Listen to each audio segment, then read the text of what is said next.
Developing now, figuring out what's next for environmental protections. The Supreme Court recently limited some of the powers of the Federal Environmental Protection Agency. And tonight, environmentalists weigh in on how that federal ruling could impact our Hampton Roads community. Alex Littlehales reports out of Virginia Beach. A decision has environmentalists rethinking what the timeline for fighting climate change could look like. Thinking about how much of our region depends on clean water, and climate change exacerbates those problems. Thursday, the nation's highest court limited the ability of the Clean Air Act to lower carbon emissions. A 6-3 ruling found the Environmental Protection Agency does not have broad authority to regulate greenhouse gases.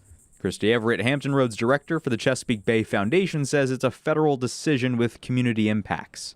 When we send pollution up, whether it's through a power plant emissions or through transportation emissions, it comes back down. According to research from the foundation, air sources contribute to about 1/3 of the nitrogen levels in the Chesapeake Bay, meaning the air above us affects the water below us.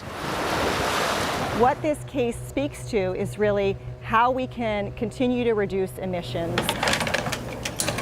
And in a separate environmental issue, some Virginians argue it feels like the state is moving backward.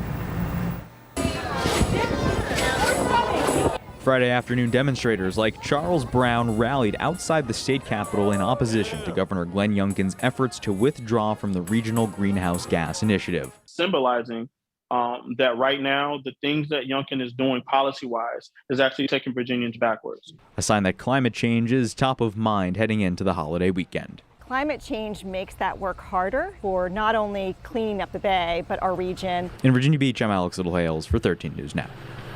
And leaders with the Chesapeake Bay Foundation added airborne nitrogen is one of the largest sources of pollution affecting the Chesapeake Bay.